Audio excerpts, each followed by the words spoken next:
Hello again, Raceback Aviation seniors. We've received a few emails from parents over the last few weeks since we started the grad party information, and I just wanted to share some of the questions and answers in case it helps you in any way. So the first question is, when's graduation? And it is Saturday, June the 13th at 1 o'clock at the PAC in Burien. And typically graduations were on Friday night.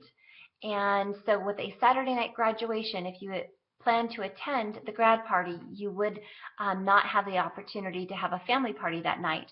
But we were told in past years that many families chose to have a graduation party with their family the weekend previous and the weekend after the graduation.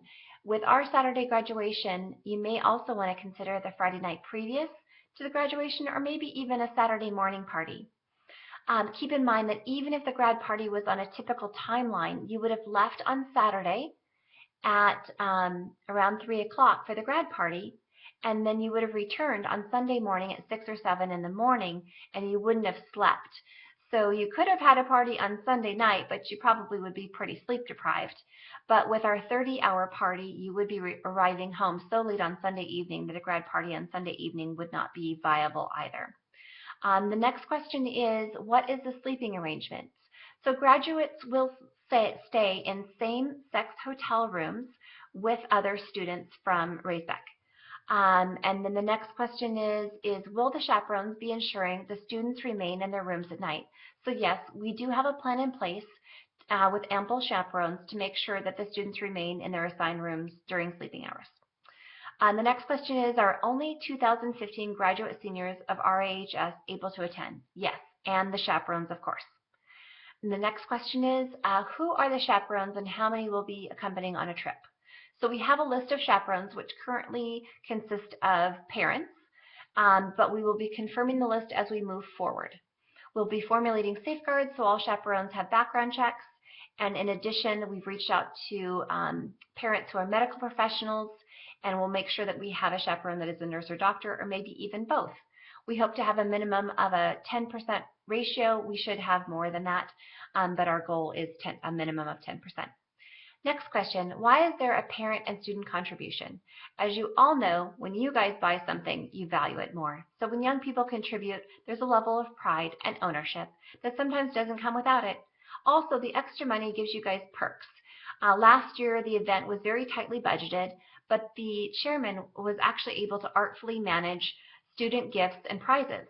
The perks that we choose will be based upon the number of students that attend the party, and what the student and parent contributions total, and any outside donations that we receive. There are organizations that contribute to grad night safe and sober activities. With our 30-hour party, we may not be eligible for as many of them, but we're still going to try to see if we can get some outside sources. Next one is, will the students need specific clothing, and will there be a place to change prior to leaving from the graduation ceremony? So yes, there are restrooms at the PAC that students can change in prior to departure, so they can hand off the items to their family for safekeeping to send home. We'll be sending a list of suggestions, but clothing for the trip should be casual: jeans, t-shirts, sweatshirts, shorts, depending on the weather, and comfort. Obviously, sleeping wear a small overnight bag. What if a student wants to leave early? Unless there is a medical emergency, there is no ideal way for a student to leave due to the distance and the timing.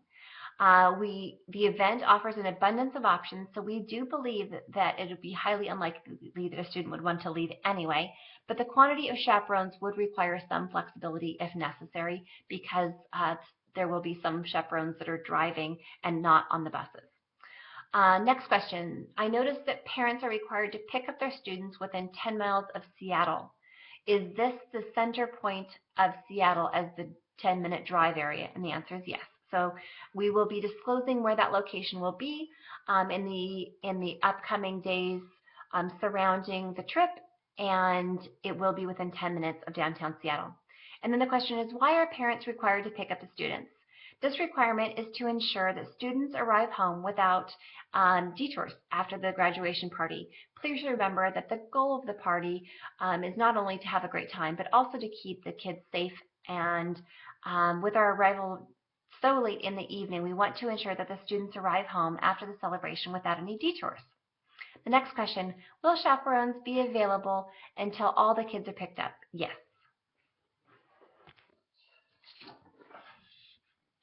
Okay, and then what if my student is undecided? So if your student is undecided, we hope that they reach out to us and talk to us about the activities and things that they might be doing to give some indication. We'll give, little tips and hints, but we're not going to give it away. Please remember that the party as planned will only take place if the PTSA board requirements are met by January 15th. If we do not, Francine and I will unfortunately be stepping down and passing over the baton to another set of parents. And this is not because we don't want to continue, it's because we don't have time to plan a new party. So we'll be passing over everything to a new set of parents that are not yet selected, but hopefully we can keep the current plan in place with all of the parent and student support. So thank you again for listening. Bye-bye.